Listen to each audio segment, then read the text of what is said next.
ਭਗਤ ਕਬੀਰ ਜੀ ਅੱਜ ਦੇ ਇਹ ਬਚਨ ਸ਼ੁਰੂ ਕਰਦੇ ਨੇ। ਕਬੀਰ ਗੁਰ ਲਾਗਾ ਤਬ ਜਾਨੀਐ, ਮਿਟੈ ਮੋਹ ਤਨ ਤਾਪ। ਹਰਖ ਸੋਗ ਦਾਝੈ ਨਹੀਂ, ਤਬ ਹਰਿ ਆਪਹਿ ਆਪ। ਦੁਨੀਆ ਵਿੱਚ ਸਭ ਤੋਂ ਉੱਤਮ, ਮਹਿਮਾਸ਼ਾਲੀ, ਲੋਕ ਪ੍ਰਲੋਕ ਸਵਾਰ ਦੇਣ ਦੇ ਸਮਰੱਥ ਜੋ ਰਿਸ਼ਤਾ ਹੈ ਉਹ ਹੈ ਗੁਰੂ ਅਤੇ ਸਿੱਖ ਦਾ। ਗੁਰੂ ਗਿਆਨ ਦਾ ਚਾਨਣ ਵੰਡਦਾ ਹੈ, ਸਿੱਖ ਉਸ ਰੌਸ਼ਨੀ ਨੂੰ ਪ੍ਰਾਪਤ ਕਰਕੇ ਆਪਣੇ ਜੀਵਨ ਨੂੰ ਰੁਸ਼ਨਾ ਲੈਂਦਾ ਹੈ। ਲੇਕਿਨ ਇਸ ਮਿਲਾਪ ਨੂੰ ਸਮਝਣ ਦੀ ਬੜੀ ਜ਼ਰੂਰਤ ਹੈ। ਇਸ ਮਿਲਾਪ ਵਿੱਚ ਜਿੰਨੀ ਮਹਾਨਤਾ ਹੈ, ਓਨਾ ਹੀ ਇਸ ਮਿਲਾਪ ਦੇ ਨਾਮ ਹੇਠ, ਇਸ ਦੇ ਪਰਦੇ ਹੇਠ ਖਤਰਿਆਂ ਦਾ ਵੀ ਬੜਾ ਬੋਲਬਾਲਾ ਹੈ। ਹਰ ਪਾਖੰਡੀ ਗੁਰੂ ਬਣਨਾ ਚਾਹੁੰਦਾ ਹੈ, ਚਾਰ ਉਪਦੇਸ਼ ਦੀਆਂ ਗੱਲਾਂ ਸੁਣਾ ਕੇ ਚਾਹੁੰਦਾ ਹੈ ਹੁਣ ਦੁਨੀਆ ਮੇਰੇ ਪਿੱਛੇ ਚੱਲੇ। ਆਪ ਅੰਧੇਰੇ ਵਿੱਚ ਭਟਕਦਾ ਹੈ, ਦੂਜਿਆਂ ਨੂੰ ਭਟਕਾਉਂਦਾ ਹੈ। ਇਉਂ ਹੀ ਦੂਜਾ ਪਾਸਾ ਵੀ ਵੇਖਣ ਵਾਲਾ ਹੈ। ਸਿੱਖ ਸਦਵਾਉਣਾ, ਗੁਰਮੁਖ ਸਦਵਾਉਣਾ, ਧਰਮੀ ਪੁਰਸ਼ ਅਖਵਾਉਣਾ ਹਰ ਕੋਈ ਚਾਹੁੰਦਾ ਹੈ। ਲੇਕਿਨ ਧਰਮ ਕਮਾਉਣਾ ਵੀ ਹੈ, ਇਸ ਪਾਸੇ ਗੌਰ ਬਹੁਤ ਘੱਟ ਲੋਕ ਕਰਦੇ ਹਨ। ਸੇਵਾਦਾਰ ਦਾ ਲੇਬਲ ਤਾਂ ਲੱਗ ਜਾਏ ਪਰ ਸੇਵਾ ਕਰਨੀ ਨਹੀਂ। ਗੁਰਮੁਖਤਾਈ ਦੇ ਕੰਮ ਨਹੀਂ ਕਰਨੇ ਪਰ ਨਾਮ ਗੁਰਮੁਖਾਂ ਵਿੱਚ ਸ਼ਾਮਲ ਹੋ ਜਾਏ, ਇਹ ਤਮੰਨਾ ਹਰ ਇੱਕ ਦੀ ਹੈ। ਪਰ ਜਿੰਨੀ ਦੇਰ ਕੋਈ ਘਾਲਣਾ ਘਾਲੇ ਨਾ, ਉਤਨੀ ਦੇਰ ਗੱਲ ਬਣਦੀ ਨਹੀਂ। ਝੂਠੇ ਸਿੱਖ ਸਦਵਾਉਣ ਵਾਲਿਆਂ ਦੀ ਵੀ ਕੋਈ ਕਮੀ ਨਹੀਂ, ਜਿਨ੍ਹਾਂ ਸਿੱਖਿਆ ਦੀ ਇੱਕ ਵੀ ਗੱਲ ਪੱਲੇ ਨਾ ਬੰਨੀ ਹੋਈ ਹੋਵੇ। ਝੂਠੇ ਗੁਰੂ ਅਖਵਾਉਣ ਵਾਲਿਆਂ ਦੀ ਵੀ ਕੋਈ ਕਮੀ ਨਹੀਂ, ਜਿਨ੍ਹਾਂ ਦੇ ਆਪਣੇ ਪੱਲੇ ਵੀ ਗਿਆਨ ਨਹੀਂ, ਕੇਵਲ ਭਰਮ ਫੈਲਾ ਕੇ ਗੁਰੂ ਬਣਨਾ ਚਾਹੁੰਦੇ ਹਨ। ਇਹ ਬੜਾ ਵੱਡਾ ਖਤਰਾ ਹੈ। ਲੇਕਿਨ ਕਿਉਂਕਿ ਸਿੱਖ ਬਣਨ ਵਾਲਾ ਵੀ ਕਰਨਾ ਕੁਝ ਚਾਹੁੰਦਾ ਨਹੀਂ, ਅਸਲੀ ਘਾਲਣਾ ਤੋਂ ਬਿਨਾਂ ਹੀ ਸਭ ਕੁਝ ਪਾਉਣਾ ਚਾਹੁੰਦਾ ਹੈ। ਇਸ ਲਈ ਪਾਖੰਡੀ ਲੋਕ ਜਾਣਦੇ ਨੇ ਕਿ ਉਸ ਨੂੰ ਅਟਰੈਕਟ ਕਿਵੇਂ ਕਰਨਾ ਹੈ, ਖਿੱਚਣਾ ਕਿਵੇਂ ਹੈ। ਫਿਰ ਉਹ ਖਾਸ ਲਿਬਾਸ, ਖਾਸ ਪ੍ਰਕਾਰ ਦੀ ਗੱਲਬਾਤ, ਇਸ ਦੀ ਕੁੰਡੀ ਪਾ ਕੇ ਜਿਵੇਂ ਕੋਈ ਮਾਛੀ ਕੁੰਡੀ ਵਿੱਚ ਮੱਛੀ ਨੂੰ ਫਸਾ ਲੈ, ਇੰਜ ਫਸਾਉਂਦੇ ਫਿਰਦੇ ਨੇ। ਸਤਿਗੁਰੂ ਦਾ ਅਸਲੀ ਸੰਦੇਸ਼, ਉਪਦੇਸ਼ ਕੀ ਹੈ, ਉਹ ਸਾਨੂੰ ਖਿਆਲ ਵਿੱਚ ਵੀ ਨਹੀਂ ਰਹਿੰਦਾ। ਇੱਕ ਵੀ ਖੇਤਰ ਵਿੱਚ ਮਨੁੱਖ ਇੰਨਾ ਸਾਵਧਾਨ ਦਿਖਾਈ ਦਿੰਦਾ ਨਹੀਂ, ਟਾਵੇਂ ਪੁਰਸ਼ਾਂ ਨੂੰ ਛੱਡ ਕੇ। ਸਤਿਗੁਰੂ ਜੀ ਨੇ ਇੱਕ ਕੀਰਤਨ ਦੀ ਪ੍ਰਥਾ ਚਲਾਈ। ਭਾਈ ਮਰਦਾਨਾ ਜੀ ਨੂੰ ਗੁਰੂ ਨਾਨਕ ਦੇਵ ਮਹਾਰਾਜ ਜੀ ਨੇ ਨਾਲ ਲਿਆ। ਬੜੇ ਕਲਾਸੀਕਲ ਦੇ ਮਾਹਰ ਸਨ ਭਾਈ ਮਰਦਾਨਾ ਜੀ। ਐਸਾ ਵੀ ਜ਼ਿਕਰ ਮਿਲਦਾ ਹੈ ਕਿ ਤਾਨਸੈਨ ਦੇ ਗੁਰੂ ਪੰਡਿਤ ਹਰੀਦਾਸ ਜੀ ਦੇ ਉਸਤਾਦ ਸਨ ਭਾਈ ਮਰਦਾਨਾ ਜੀ। ਸਰੰਦਾ ਵਜਾ ਕੇ ਕੀਰਤਨ ਕਰਨਾ ਸਤਿਗੁਰੂ ਆਪ ਕਰਦੇ ਸਨ। ਸੰਗੀਤ ਦੀਆਂ ਬਾਰੀਕੀਆਂ ਕੀਰਤਨ ਨਾਲ ਜੋੜੀਆਂ ਗਈਆਂ, ਲੇਕਿਨ ਅੱਜ ਕੋਈ ਰਾਗ ਤਾਲ ਦੀ ਗਹਿਰਾਈ ਦਾ ਕੀਰਤਨ ਕਰੇ, ਸੁਣਨ ਲਈ ਕਿਤਨੇ ਲੋਕ ਜਾਂਦੇ ਹਾਂ, ਟਾਵੇਂ ਟਾਵੇਂ ਗ੍ਰਾਹਕ। ਲੇਕਿਨ ਢੋਲਕੀ ਛੈਣੇ ਵੱਜਦੇ ਹੋਣ, ਚਮਟੇ ਖੜਕਦੇ ਹੋਣ, ਸਾਡਾ ਮਿਆਰ ਹੀ ਕਿਤੇ ਹੋਰ ਚਲਾ ਗਿਆ ਹੈ। ਕੋਈ ਰਾਗ ਦੇ ਸਵਰ ਨਾ ਵੀ ਹੋਣ, ਸਾਨੂੰ ਪਰਵਾਹ ਨਹੀਂ। ਬਾਰੀਕੀ ਦਾ ਗ੍ਰਾਹਕ ਹੀ ਮਨੁੱਖ ਬਹੁਤ ਘੱਟ ਰਹਿ ਗਿਆ ਹੈ। ਧਰਮ ਤਾਂ ਬਹੁਤ ਬਾਰੀਕ ਮਾਮਲਾ ਹੈ, ਬੜਾ ਸੂਖਮ। ਪਾਖੰਡੀ ਜਾਣਦਾ ਹੈ ਕਿ ਦੁਨੀਆ ਦਾ ਮਿਆਰ ਕੀ ਹੈ, ਉਸ ਨੂੰ ਇਸ ਗੱਲ ਨਾਲ ਕੋਈ ਮਤਲਬ ਨਹੀਂ ਕਿ ਪਰਮਾਤਮਾ ਦੇ ਰਸ ਵਿੱਚ ਖੁਦ ਵੀ ਭਿੱਜਣਾ ਹੈ ਜਾਂ ਇਹ ਰਸ ਵੰਡਣਾ ਹੈ। ਦੁਕਾਨਦਾਰੀ ਚੱਲ ਰਹੀ ਹੈ। ਪੂਰੇ ਗੁਰੂ ਦਾ ਸੁਭਾਅ ਅਜਿਹਾ ਨਹੀਂ। ਨਾ ਸਿੱਖ ਘਾਲਣੀ ਚਾਹੁੰਦਾ ਹੈ। ਸਿੱਖ ਇੱਥੇ ਮੈਂ ਇੱਕ ਮਜ਼ਹਬ ਤੋਂ ਵਿਚਾਰ ਨਹੀਂ ਕਰ ਰਿਹਾ, ਸਿੱਖਿਆ ਲੈਣ ਵਾਲੇ ਤੋਂ ਮੇਰਾ ਭਾਵ ਹੈ। ਉਹ ਕਿਸੇ ਵੀ ਧਰਮ ਦਾ ਕਿਉਂ ਨਾ ਹੋਵੇ, ਸਸਤਾ ਸੌਦਾ ਪਾਲਦਾ ਹੈ ਔਰ ਭਟਕ ਰਿਹਾ ਹੈ। ਭਾਈ ਗੁਰਦਾਸ ਜੀ ਨੇ ਆਖਿਆ, ਮੁਰਦਾ ਹੋਏ ਮੁਰੀਦ ਨਾ ਗੱਲਣੀ ਹੋਵਣਾ। ਇਹ ਗੱਲਾਂ ਨਾਲ ਮੁਰੀਦੀ ਜਾਂ ਸਿੱਖੀ ਨਹੀਂ ਕਮਾਈ ਜਾਂਦੀ, ਇਸ ਵਿੱਚ ਮੈਂ ਮਾਰਨੀ ਪੈਂਦੀ ਹੈ। ਗੁਰੂ ਸਿੱਖ ਦਾ ਰਿਸ਼ਤਾ ਤਾਂ ਜਗਤ ਤੇ ਸਭ ਤੋਂ ਮਹਾਨ ਹੈ, ਕੋਈ ਸ਼ੱਕ ਨਹੀਂ। ਲੇਕਿਨ ਬਣਾਉਂਦਾ ਕੌਣ ਹੈ? ਸਿਰ ਝੁਕਾ ਲੈਣ ਨਾਲ ਤਾਂ ਸਿੱਖ ਨਹੀਂ ਬਣ ਜਾਈਦਾ। ਅਧੂਰੇ ਗੁਰੂ ਅਧੂਰੇ ਸਿੱਖ ਦੋਵੇਂ ਭਟਕਦੇ ਰਹਿ ਜਾਂਦੇ ਹਨ। ਕਬੀਰ ਜੀ ਕਹਿੰਦੇ ਨੇ, ਕੁਝ ਤਾਂ ਸਮਝਣ ਦਾ ਯਤਨ ਕਰੋ। ਜੇ ਅਸੀਂ ਆਖਦੇ ਹਾਂ ਕਿ 100 ਡਿਗਰੀ ਫਾਰਨਹੀਟ ਤੇ ਗਰਮ ਕੀਤਿਆਂ ਪਾਣੀ ਭਾਪ ਬਣ ਜਾਂਦਾ ਹੈ, ਤੁਸੀਂ ਆਖਦੇ ਹੋ ਮੈਂ ਅੱਗ ਬਾਲ ਕੇ ਬੈਠਾ ਹਾਂ, ਬਰਸਾਂ ਦੇ ਬਰਸ ਬੀਤ ਗਏ ਪਰ ਭਾਪ ਤਾਂ ਬਣੀ ਨਹੀਂ, ਤਾਂ ਸਿਆਣਾ ਪੁਰਸ਼ ਜ਼ਰੂਰ ਆਖੇਗਾ ਤੇਰੀ ਅੱਗ ਝੂਠੀ ਹੈ ਜਾਂ ਤੇਰਾ ਪਾਣੀ ਝੂਠਾ ਹੈ। ਤੂੰ ਸਹੀ ਕੰਮ ਕੀਤਾ ਹੁੰਦਾ ਤਾਂ ਕੁਦਰਤ ਦਾ ਇੱਕ ਨਿਯਮ ਸੀ, ਅਟੱਲ ਨਿਯਮ, ਉਹ ਪੂਰਾ ਹੁੰਦਾ। ਪਾਰਸ ਨੂੰ ਲੋਹਾ ਛੋ ਗਿਆ ਹੁੰਦਾ ਔਰ ਸੋਨਾ ਨਾ ਬਣਦਾ, ਇਹ ਕਦੀ ਨਹੀਂ ਸੀ ਹੋ ਸਕਦਾ। ਜਾਂ ਪਾਰਸ ਝੂਠਾ ਹੈ ਜਾਂ ਲੋਹਾ ਝੂਠਾ ਹੈ, ਹੋ ਸਕਦਾ ਹੈ ਦੋਵੇਂ ਹੀ ਝੂਠੇ ਹੋਣ। ਇਸ ਲਈ ਮੈਂ ਆਰੰਭ ਵਿੱਚ ਅਰਜ਼ ਕੀਤੀ, ਇਸ ਵਿੱਚ ਬੜੇ ਖਤਰੇ ਹਨ ਔਰ ਦੁਨੀਆ ਭਟਕ ਰਹੀ ਹੈ। ਗੁਰੂ ਪੂਰਾ ਹੋਵੇ, ਸਿੱਖ ਪੂਰਾ ਨਾ ਹੋਵੇ, ਗੱਲ ਤਾਂ ਵੀ ਨਹੀਂ ਬਣਦੀ। ਗੁਰੂ ਨੇ ਉਪਦੇਸ਼ ਦੇਣਾ ਹੈ, ਰਾਹ ਦਿਖਾਉਣਾ ਹੈ, ਚੱਲਣਾ ਤਾਂ ਤੁਸਾਂ ਹੈ। ਸਿੱਖ ਮੂੰਹ ਦੂਜੇ ਪਾਸੇ ਪਵਾ ਲੈ, ਅਖਵਾਏ ਫਿਰ ਵੀ ਸਿੱਖ। ਇਸ ਘਟਨਾ ਨੂੰ ਉਚੇਚੇ ਤੌਰ ਤੇ ਵਿਚਾਰਨ ਦੀ ਜ਼ਰੂਰਤ ਹੈ ਕਿ ਇੱਕ ਘੜੀ ਆਉਂਦੀ ਹੈ ਜਦੋਂ ਸਿੱਖ ਮੁੱਖ ਪਵਾ ਲੈਂਦੇ ਨੇ।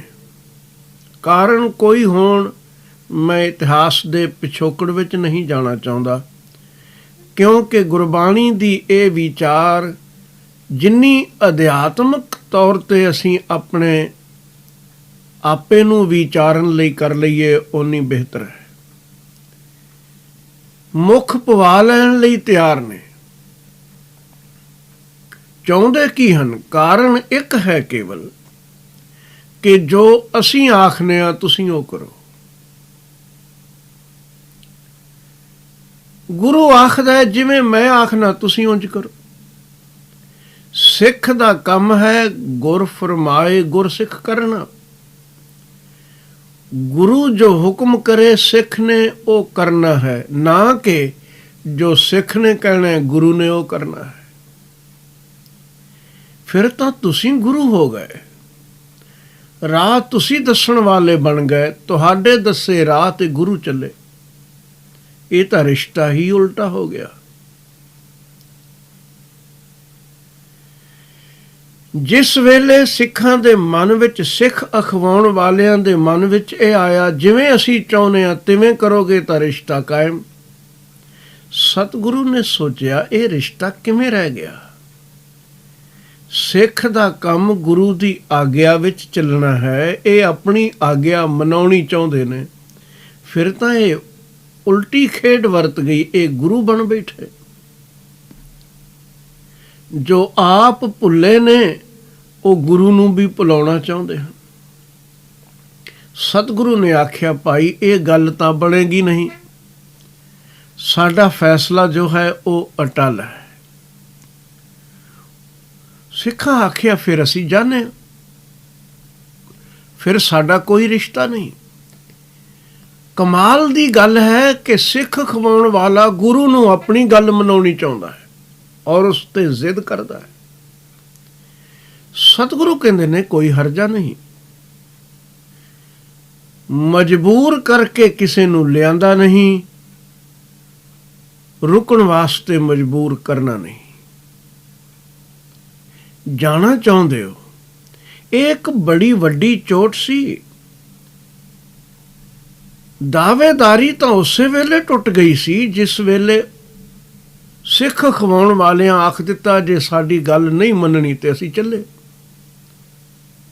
ਰਿਸ਼ਤਾ ਟੁੱਟ ਹੀ ਗਿਆ। ਦਾਵਾ ਕੀਤਾ ਜਾ ਸਕਦਾ ਹੈ, ਬੇਦਾਵਾ ਤੇ ਦਾਵਾ ਦੋ ਲਫ਼ਜ਼ ਨੇ। ਬੇਦਾਵਾ ਇੱਕ ਲਿਖੀ ਗਈ ਪੱਤਰਕਾ ਹੀ ਨਹੀਂ, ਉਹ ਤਾਂ ਇੱਕ ਪ੍ਰਤੀਕ ਹੈ। ਸਾਨੂੰ ਸਮਝਾਉਣ ਵਾਸਤੇ ਸਤਿਗੁਰੂ ਨੇ ਖੇਲ ਵਰਤਾ ਦਿੱਤਾ। ਪਰ ਜਦੋਂ ਸਿੱਖ ਆਖਦਾ ਮੈਂ ਗੁਰੂ ਦੀ ਗੱਲ ਮੰਨਣੀ ਨਹੀਂ, ਉਹ ਸਿੱਖ ਨਾ ਰਿਹਾ, ਸਿੱਖ ਨਾ ਰਿਹਾ ਤੇ ਗੁਰੂ ਨਾ ਰਿਹਾ। ਦੋਹਾਂ ਦਾ ਰਿਸ਼ਤਾ ਸਮਾਪਤ ਹੋ ਗਿਆ। ਹੁਣ ਤੈਨੂੰ ਕੱਲ ਨੂੰ ਕੋਈ ਕਾਰਜ ਲਈ ਅਰਦਾਸ ਕਰਨ ਦੀ ਲੋੜ ਪਵੇ ਗੁਰੂ ਅੱਗੇ, ਤੂੰ ਦਾਵਾ ਨਹੀਂ ਕਰ ਸਕਦਾ ਕਿ ਤੂੰ ਮੇਰਾ ਗੁਰੂ ਹੈ, ਮੈਂ ਤੇਰੇ ਦਰ ਤੇ ਖੜੋ ਕੇ ਇਹ ਭੀਖ ਮੰਗ ਰਿਹਾ, ਮੇਰੀ ਇਹ ਅਰਦਾਸ ਹੈ। ਦਾਅਵੇਦਾਰੀ ਇਹੀ ਹੁੰਦੀ ਹੈ। ਬੱਚਾ ਪਿਤਾ ਤੇ ਦਾਵਾ ਕਰਦਾ ਹੈ ਇਹ ਮੇਰਾ ਬਾਪ ਹੈ, ਇਸ ਦੀ ਜਾਇਦਾਦ ਇੱਕ ਮੇਰਾ ਕਾਨੂੰਨੀ ਹੱਕ ਹੈ। ਦਾਅਵੇਦਾਰੀ ਦਾ ਮਤਲਬ ਇੰਨਾ ਹੀ ਹੁੰਦਾ ਹੈ। ਜੇ ਉਹ ਰਿਸ਼ਤਾ ਤੋੜ ਦਿੱਤਾ ਜਾਏ ਤਾਂ ਦਾਅਵੇਦਾਰੀ ਸਮਾਪਤ ਹੋ ਜਾਂਦੀ ਹੈ। ਉਹ ਤਾਂ ਆਖਣ ਨਾਲ ਹੀ ਮੁੱਕ ਗਈ ਸੀ। ਲੇਕਿਨ ਸਤਿਗੁਰੂ ਨੇ ਇੱਕ ਹੋਰ ਗਹਿਰੀ ਚੋਟ ਮਾਰੀ, ਲਿਖ ਕੇ ਵੀ ਦੇ ਦਿਓ। ਉਸ ਦਾ ਅਰਥ ਸੀ ਖਾਸ ਕਿ ਇਹ ਸੂਖਮ ਗੱਲ ਨਹੀਂ ਸਮਝ ਸਕੇ, ਸ਼ਾਇਦ ਕੋਈ ਨਾ ਕੋਈ ਸੋਚ ਹੀ ਲਵੇ। ਲੇਕਿਨ ਜਦੋਂ ਮਨੁੱਖ ਡਿੱਗਦਾ ਹੈ ਉਦੋਂ ਸੋਚਦਾ ਕਿੱਥੇ ਹੈ, ਲਿਖ ਵੀ ਦਿੱਤਾ। ਇੱਕ ਧਿਰ ਲਿਖ ਦੇਵੇ ਕਿ ਇਹ ਐਗਰੀਮੈਂਟ ਮਨਜ਼ੂਰ ਨਹੀਂ, ਉਹ ਟੁੱਟ ਗਿਆ। ਬਣਦਾ ਹੈ ਦੋਵੇਂ ਧਿਰਾਂ ਬਣਾਉਣ। ਤੋੜਨ ਵੇਲੇ ਇੱਕ ਧਿਰ ਵੀ ਲਿਖ ਕੇ ਅਪਲਾਈ ਕਰ ਸਕਦੀ ਹੈ, ਕਰ ਗਈ। ਪਰ ਗੁਰੂ ਨੇ ਉਸ ਤੇ ਦਸਤਖਤ ਨਹੀਂ ਕੀਤੇ। ਇਹ ਗੁਰੂ ਦੀ ਮਿਹਰਬਾਨੀ ਹੈ। ਰੱਖ ਛੱਡਿਆ, ਇੱਕ ਧਿਰ ਦਾ ਹੀ ਫੈਸਲਾ ਹੈ ਨਾ। ਬੱਚੇ ਨੇ ਭੁੱਲ ਗਏ, ਕੱਲ ਅਹਿਸਾਸ ਕਰਨਗੇ, ਫਿਰ ਮੁੜ ਆਵਣਗੇ। ਬਾਪ ਦਾ ਹਿਰਦਾ ਬੜਾ ਵਿਸ਼ਾਲ ਹੁੰਦਾ ਹੈ। ਵੈਸਾ ਹੀ ਵਰਤਿਆ ਉਹ ਬੇਦਾਵਾ ਪਾਟਾ ਵੀ, ਇੱਕ ਧਿਰ ਦਾ ਫੈਸਲਾ ਸੀ। ਪਰ ਅੱਜ ਦੀ ਇਸ ਬਾਰੀਕੀ ਵਿੱਚ ਜਦੋਂ ਅਸੀਂ ਦੇਖਦੇ ਹਾਂ, ਗੁਰੂ ਦੇ ਮਿਲਾਪ ਦਾ ਜੋ ਹੈ ਸੰਬੰਧ, ਉਹ ਇੱਕ ਧਿਰ ਦਾ ਨਹੀਂ, ਉਹ ਦੋ ਧਿਰਾਂ ਦਾ ਹੈ। ਜਦੋਂ ਐਗਰੀਮੈਂਟ ਬਣਾਇਆ ਜਾਂਦਾ ਹੈ, ਦੋਵੇਂ ਧਿਰਾਂ ਕਬੂਲ ਕਰਨ ਤਾਂ ਉਸ ਨੂੰ ਪ੍ਰਵਾਨ ਮੰਨਿਆ ਜਾਂਦਾ ਹੈ। ਬੇਸ਼ੱਕ ਤੋੜਨ ਵੇਲੇ ਵੀ ਆਖਰੀ ਸਟੇਜ ਤੇ ਦੋਵੇਂ ਤਰ੍ਹਾਂ ਪ੍ਰਵਾਨਿਤ ਕਰਨ ਤਾਂ ਗੱਲ ਹੈ, ਪਰ ਇੱਕ ਧਿਰ ਅਪਲਾਈ ਜ਼ਰੂਰ ਕਰ ਸਕਦੀ ਹੈ।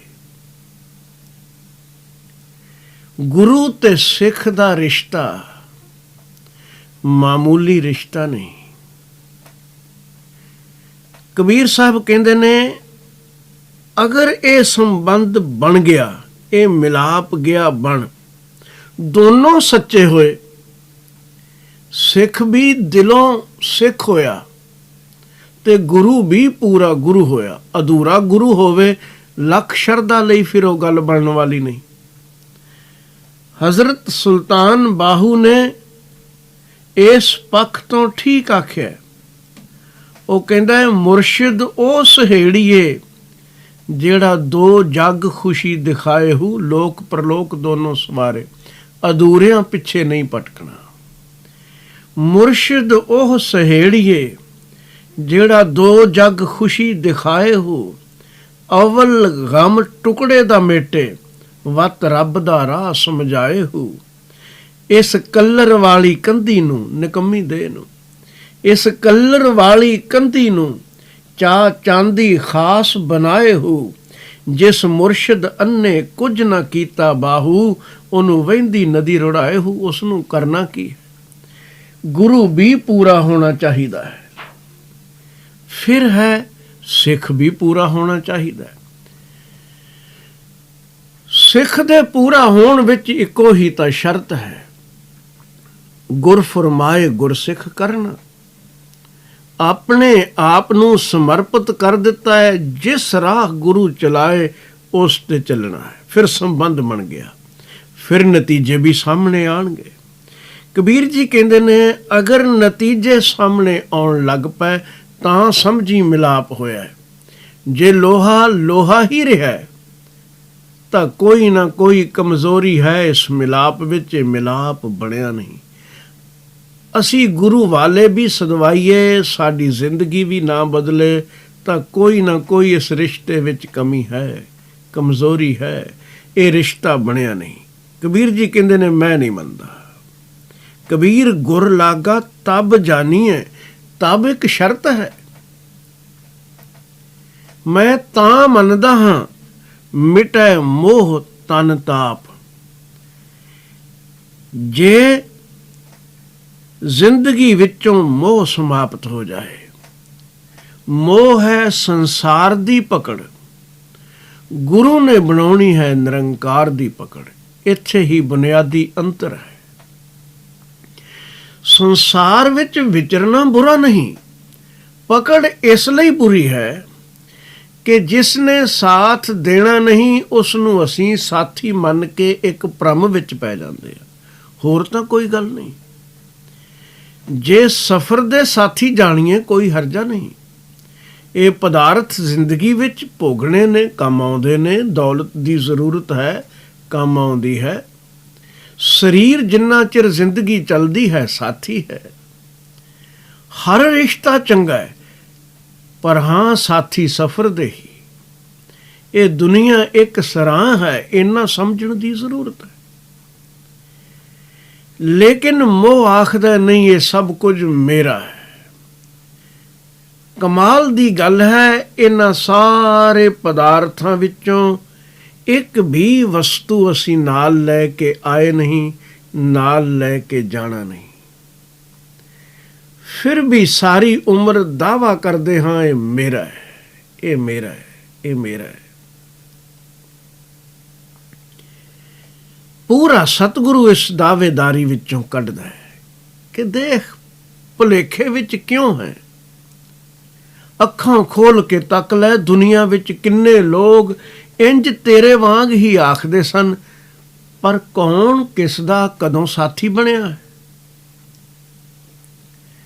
ਤਨ ਨੂੰ ਆਖਦਾ ਹੈ ਮੇਰਾ ਹੈ, ਨਹੀਂ।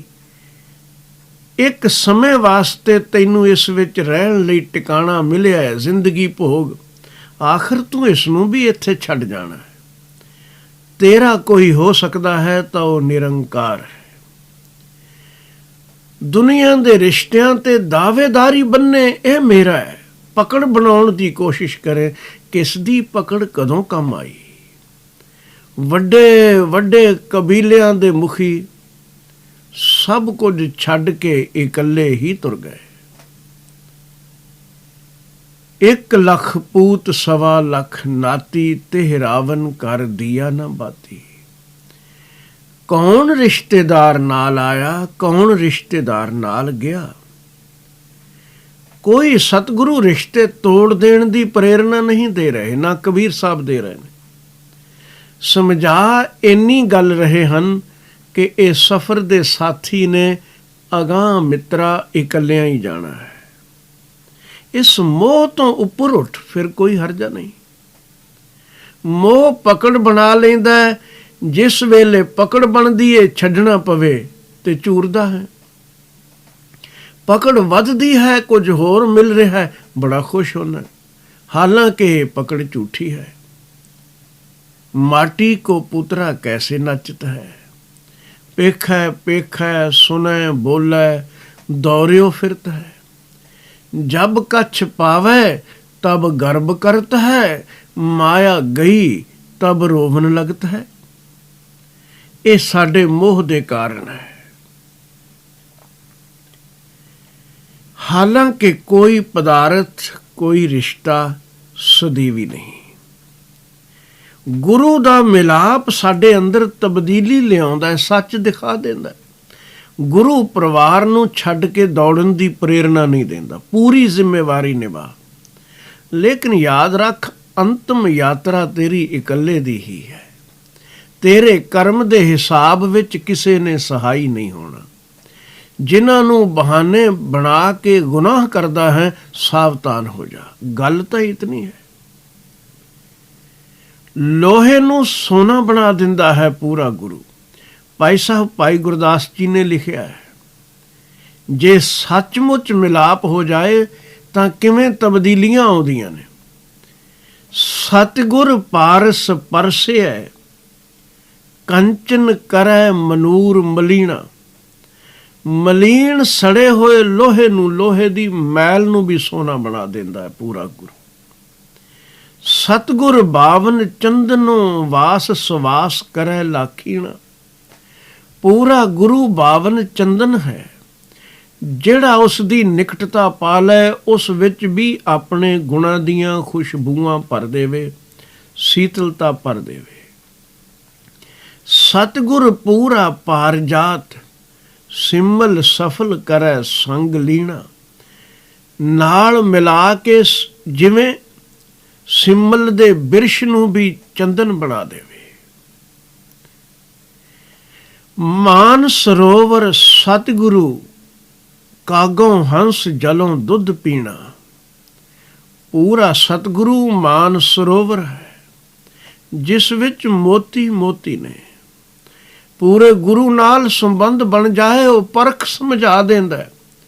ਜਿਵੇਂ ਹੰਸ ਚੁੰਝ ਪਾਏ, ਦੁੱਧ ਤੇ ਪਾਣੀ ਨਿਖੇੜ ਕੇ ਅਲੱਗ ਕਰ ਦੇਵੇ, ਇਉਂ ਵਿਵੇਕ ਬੁੱਧ ਵਾਲਾ ਗਿਆਨਵਾਨ ਬਣਾ ਦਿੰਦਾ ਹੈ ਪੂਰਾ ਗੁਰੂ ਸਿੱਖ ਨੂੰ।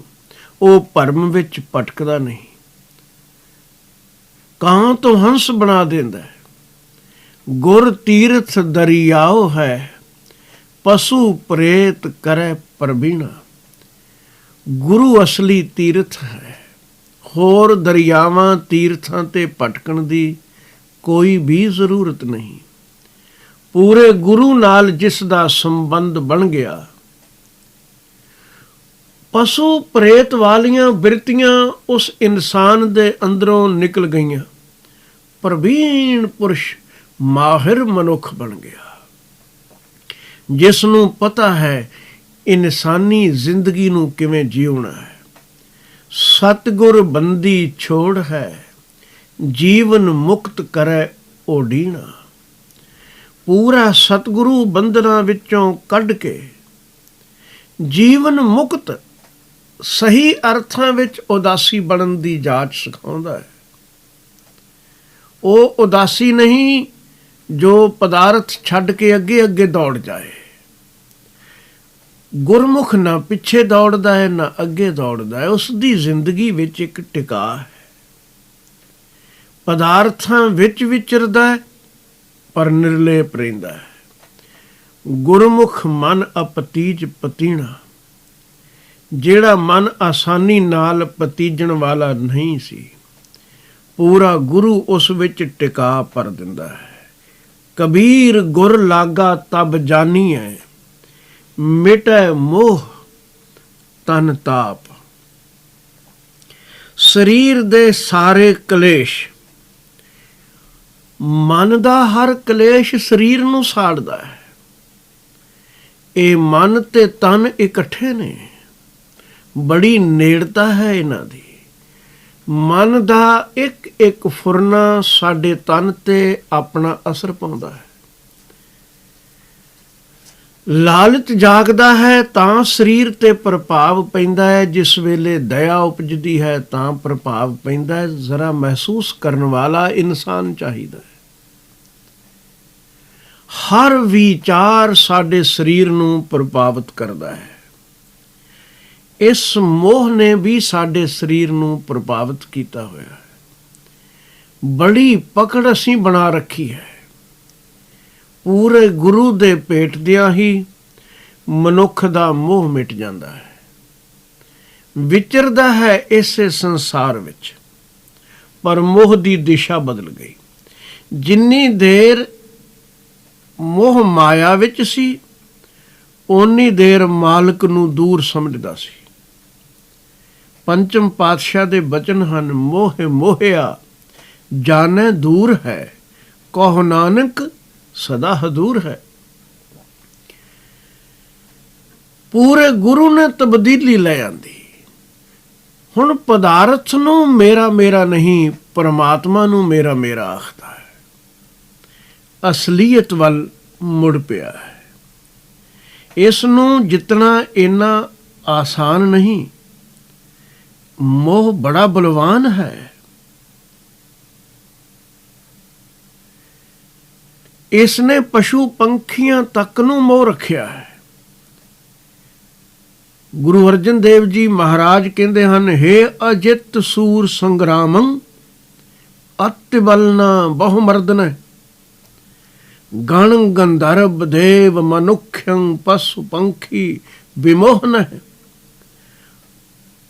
ਤੂੰ ਗਣ ਗੰਧਰਵ ਦੇਵੀ ਦੇਵਤੇ ਮੋਲ ਹੈ, ਮਨੁੱਖ ਮੋਲ ਹੈ, ਪਸ਼ੂ ਪੰਛੀ ਮੋਲ ਹੈ। ਇਹ ਮੋਹ ਤੂੰ ਬੜਾ ਬਲਵਾਨ ਹੈ। ਆਮ ਮਨੁੱਖ ਵਾਸਤੇ ਤੂੰ ਅਜਿੱਤ ਹੈ, ਤੈਨੂੰ ਜਿੱਤਿਆ ਨਹੀਂ ਜਾਂਦਾ। ਬੜਾ ਬਲਵਾਨ ਹੈ ਤੂੰ। ਮਾਲਕ ਦਾ ਪੱਲਾ ਪਕੜਿਆ ਹੀ ਗੱਲ ਬਣਨੀ ਹੈ। ਹਰ ਕਰਨ ਹਾਰੰ ਨਮਸਕਾਰੰ ਸਰਣ ਨਾਨਕ ਜਗਦੀਸ਼ਵਰ ਹੈ। ਜਿਸ ਨੇ ਉਸ ਦੀ ਸ਼ਰਨ ਤੱਕ ਲਈ, ਉਹ ਮੋਹ ਤੋਂ ਉੱਪਰ ਉੱਠਿਆ। ਮਾਲਕ ਨਾਲ ਮੇਰਤਾ ਬਣਾ ਲਈ, ਨੇੜਤਾ ਬਣਾ ਲਈ, ਆਪਣਤ ਬਣਾ ਲਈ। ਹੁਣ ਮੋਹ ਨਹੀਂ। ਇਸ ਲਈ ਸਰੀਰ ਦੇ ਸੰਤਾਪ ਵੀ ਇਸ ਸਰੀਰ ਦੇ ਮਿਟ ਗਏ। ਮੋਹ ਬੜਾ ਜਲਾਉਂਦਾ ਹੈ।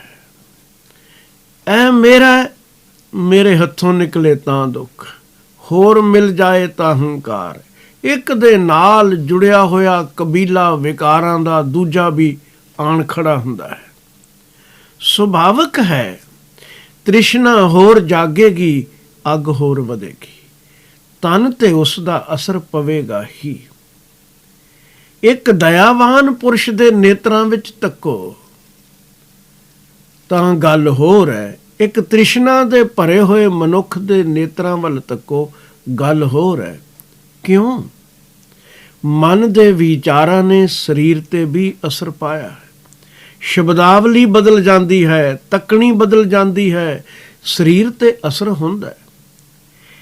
ਇਹ ਆਦੀਆਂ ਵਿਆਦੀਆਂ ਉਪਾਧੀਆਂ ਸਾਡੀਆਂ ਸਹੇੜੀਆਂ ਹੋਈਆਂ ਨੇ। ਸਿਆਣੇ ਲੋਕ ਤਾਂ ਆਖਦੇ ਨੇ ਕਿ ਸਰੀਰ ਦੇ ਵਧੇਰੇ ਰੋਗ ਸਾਡੇ ਮਨ ਵਿੱਚੋਂ ਪੈਦਾ ਹੋਏ ਹੋਏ ਨੇ। ਜੇ ਮਨ ਸਾਧ ਲਿਆ ਜਾਏ ਤਾਂ ਤਨ ਸਾਧਿਆ ਜਾਂਦਾ ਹੈ। ਕਬੀਰ ਜੀ ਕਹਿੰਦੇ ਨੇ, ਪੂਰੇ ਗੁਰੂ ਦਾ ਮਿਲਾਪ ਤਾਂ ਜਾਣਿਆ ਜਾਂਦਾ ਹੈ, ਤਾਂ ਮੰਨਦਾ ਹਾਂ, ਤਾਂ ਸਮਝਿਓ। ਜੇ ਪਹਿਲੀ ਗੱਲ ਹੈ ਅੰਦਰੋਂ ਮੋਹ ਮਿਟ ਜਾਏ, ਪੂਰਾ ਗੁਰੂ ਭਰਮ ਭੁਲੇਖੇ ਤੋੜਦਾ ਹੈ। ਮੋਹ ਬਹੁਤ ਵੱਡਾ ਭਰਮ ਹੈ। ਇਹ ਵੀ ਮੇਰਾ ਹੈ, ਇਹ ਵੀ ਮੇਰਾ ਹੈ, ਕੁਝ ਵੀ ਮੇਰਾ ਨਹੀਂ। ਪੂਰਾ ਗੁਰੂ ਇਸ ਭਰਮ ਨੂੰ ਨਿਵਰਤ ਕਰਦਾ ਹੈ। ਸਤਿਗੁਰੂ ਜੀ ਨੇ ਬਾਣੀ ਅੰਦਰ ਲਿਖਿਆ ਹੈ, ਸੋ ਸਤਿਗੁਰ ਧੰਨ ਧੰਨ ਜਿਨ ਭਰਮ ਗੜ ਤੋੜਿਆ। ਭਰਮ ਦਾ ਕਿਲਾ ਤੋੜ ਦਿੱਤਾ। ਸੋ ਸਤਿਗੁਰ ਵਾਹ ਵਾਹ ਜਿਨ ਹਰਿ ਸਿਉ ਜੋੜਿਆ। ਭਰਮ ਦੀ ਚਾਰ ਦੀਵਾਰੀ ਮੋਹ ਦੀ ਤੋੜ ਕੇ, ਭੁਲੇਖਿਆਂ ਚੋਂ ਕੱਢ ਕੇ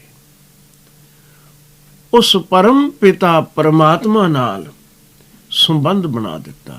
ਸੋ ਸਤਿਗੁਰ ਧੰਨ ਧੰਨ ਜਿਨ ਭਰਮ ਗੜ ਤੋੜਿਆ। ਸੋ ਸਤਿਗੁਰ ਵਾਹ ਵਾਹ ਜਿਨ ਹਰਿ ਸਿਉ ਜੋੜਿਆ। ਨਾਮ ਨਿਧਾਨ ਅਖੁੱਟ ਗੁਰ ਦੇ ਦਾਰੂਓ। ਮਹਾ ਰੋਗ ਬਿਕਰਾਲ ਤਿਨ ਬਿਦਾਰੂਓ।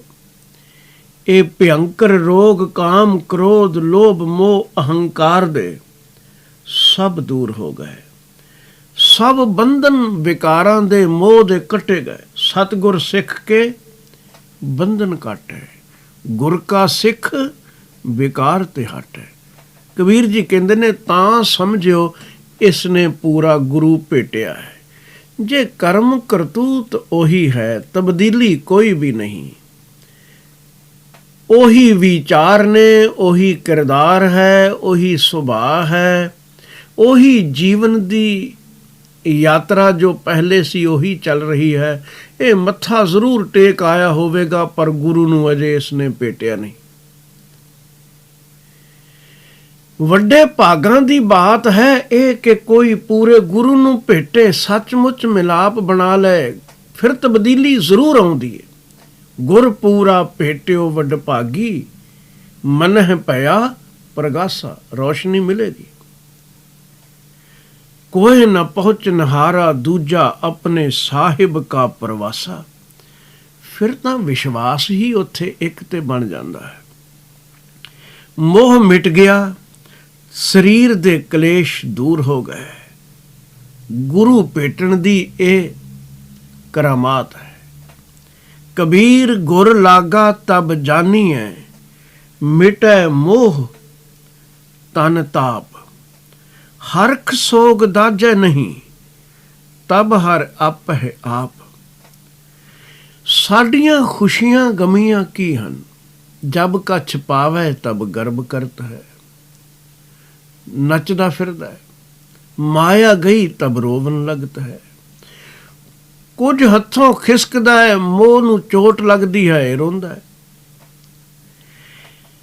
ਇਹ ਦੋਨੋਂ ਹੀ ਸਾੜਦੇ ਹਨ, ਹਰਖ ਵੀ ਸੋਗ ਵੀ। ਇਹ ਸਾਡੀ ਚਿੰਤਾ ਵੀ ਝੂਠੀ ਹੈ, ਸਾਡੀ ਖੁਸ਼ੀ ਵੀ ਝੂਠੀ ਹੈ। ਹਰ ਖੁਸ਼ੀ ਨਾਲ ਗਮ ਜੁੜਿਆ ਹੋਇਆ ਹੈ। ਬਹੁਤ ਦੂਰ ਅੰਦੇਸ਼ੀ ਨਾਲ ਕੋਈ ਦੇਖਦਾ ਹੈ ਤਾਂ ਅੱਜ ਕੁਝ ਪਾਇਆ ਹੈ, ਬੜੀ ਖੁਸ਼ੀ ਮਨਾ ਰਹੇ, ਕੱਲ ਹੱਥੋਂ ਨਿਕਲ ਗਿਆ ਹੈ ਤਾਂ ਰੋਂਦੇ ਸਾਹ ਨਹੀਂ ਲੈਂਦੇ। ਇਹ ਮੋਹ ਨਹੀਂ ਤਾਂ ਹੋਰ ਕੀ ਹੈ। ਦਾਤ ਦਾਤੇ ਦੀ ਅਸਾਂ ਜਾਣੀ ਕਦ। ਭਗਤ ਜਨਾਂ ਨੇ ਸੁਰਤੀ ਨੂੰ ਇੰਨਾ ਉੱਚਾ ਉਠਾਇਆ ਹੈ ਕਿ ਨਾ ਹਰਖ ਨਾ ਸੋਗ। ਖੁਸ਼ੀ ਗਮੀ ਜਿਸ ਨੂੰ ਅਸੀਂ ਆਖਦੇ ਹਾਂ, ਇਸ ਤੋਂ ਉੱਪਰ ਇੱਕ ਆਨੰਦ ਵਿੱਚ, ਇੱਕ ਰਸ ਵਿੱਚ ਵਿਚਰਦੇ ਨੇ। ਰਜ਼ਾ ਵਿੱਚ ਰਾਜ਼ੀ। ਤੂੰ ਕੁਝ ਦੇ ਰਿਹਾ ਹੈ, ਤੇਰੀ ਮਿਹਰਬਾਨੀ ਹੈ। ਤੂੰ ਲੈ ਰਿਹਾ ਹੈ, ਤੇਰੀ ਦਾਤ ਹੈ। ਤੂੰ ਵਾਪਸ ਲੈ ਲਈ।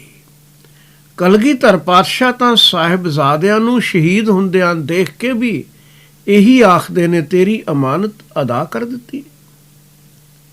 ਦਾਤ ਤੇਰੀ ਚੰਗੇ ਰਾਹੇ ਤੂੰ ਲਵਾਈ, ਧਰਮ ਦੀ ਖਾਤਰ ਜੂਝ ਕੇ ਸ਼ਹੀਦ ਹੋਏ। ਤੇਰੀ ਅਮਾਨਤ ਈਮਾਨਦਾਰੀ ਨਾਲ ਵਾਪਸ ਕਰਕੇ ਮੈਂ ਤੇਰੇ ਪਾਣੇ ਵਿੱਚ ਪ੍ਰਸੰਨ। ਹਰਖ ਸੋਗ ਦਾਜੈ ਨਹੀਂ, ਦੋਨੋਂ ਹੀ ਸਾੜਦੇ ਨੇ ਮਨੁੱਖ। ਅਸੀਂ ਜਿਸ ਨੂੰ ਖੁਸ਼ੀ ਆਖਨੇ ਉਸ ਵਿੱਚ ਵੀ ਸੜਦੇ ਹਾਂ। ਸੜਨ ਦੇ ਕਈ ਰੂਪ ਨੇ।